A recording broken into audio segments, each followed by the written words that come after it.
මල මහත්තයෝ මොන්නේ මේ කීවෙනි කසාද කියන්නකො මට ඔච්චර මේ ගෑන ළමයි හොයන්න බෑ ඔය. හරි කපු මාමී. ඔව් යන්න ගන්න. නෑ අයියෝ. ඔන්න එකයි. වයිටක් කියන්නේ නම. ආයි පාමී වෙඩින් කරන් කරගන්න ඕනේ. ඔන්න බලන්න නෑ. ඔය ගාන්දිම යම ගත්තනේ හරි වැඩේ හාන්න එපා ඇතුළට ගිහිල්ලා මම කතා කරන දේවල් වලට මැද්දෙන් පැනලා මුකුත් ගොන් කතාවක් කියන්න එපා මං ගාන්න වැඩේ කරන්න හරි ගෙදර කවුද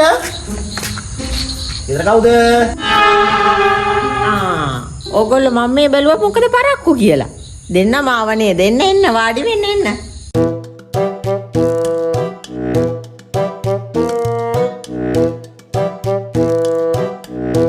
පුතා මොනවද කරනවා කිව්වේ මම කොල් කරන්නේ කුත් නොකර හිටියට ගෙදර ආදායම එනවනේ හරක බාන වතු පිටි දාන වාහන යාන ඔය ඔක්කොගේම ආදායම යාට ගෙදර මේක කොල්ලනේ අපේ කෙල්ලගේ වාසනාව තමයි මේ වාසනාව උගොල්ලන්ගේත් වාසනාව අපිත් වාසනාව ඔයාගේ වගේ දුවකට එන්නතු ඉතහංකො වැඩේ කරගන්නකම් පොඩ්ඩක් අනේ ඉතින් ගෙදර හැදිච්ච ළමයානේ චුට්ට ඇත්තම් කක්ක යනවා මරාගෙන කන දෙනවෙන් හරිලු දැන් ඒක මිසක් කියන්නේ ඉතින් ඕවා සාමාන්‍ය දේවල් කුමාරේ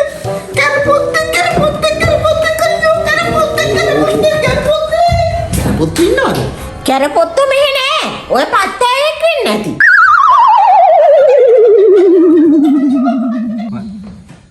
ඒ මනමාල මහත්තයා කොයි පැත්තටද දිව්වේ ඊ මනමාලිගේ කාමරේට දිව්වේ කෑ ගහන්න එපා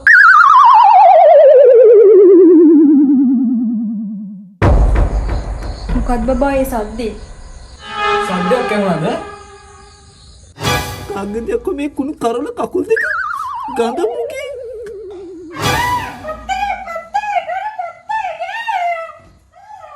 ඔයාලට ප්‍රශ්නයක් නෑනේ. බබා ඔයාලට ප්‍රශ්නයක් නෑනේ. දෙකයි දෙන්නේ.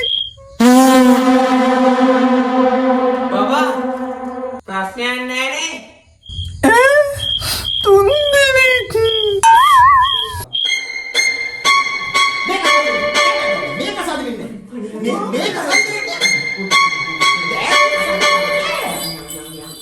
ඒ අපේ දුව කියාලෝ යාළුවෝ මරු යාළුවෝ එකෙක් ඇඳේද එකෙක් දොර පිටපස්සේ තව එකෙක් ජොකා පිටි වහලේ උඩ ඇයි ඊයාගේ යාළුවෝ වෙන්නේ නැති කනේ මේ පුතාට තේරුම් ගියා තේරුණා මේ ඔතන තේරෙන්නේ තු මොකද වෙලා තියෙන්නේ කියලා ඔතන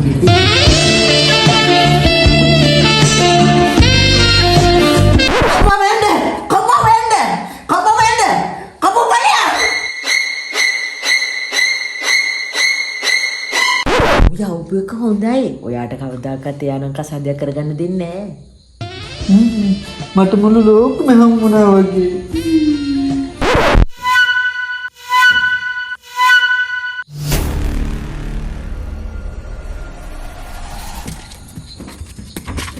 ආදරේ මහා සුන්දරයි කියා තේල් ගෑනු ළමයි මාදියා බලා පාට හේන ගාන පාවෙලා ගියා රතාරකන් ආවා ගියා ඒ වාගේ මෑ නේද මේ අංගන තේල් ගෑනු ළමයි මාදියා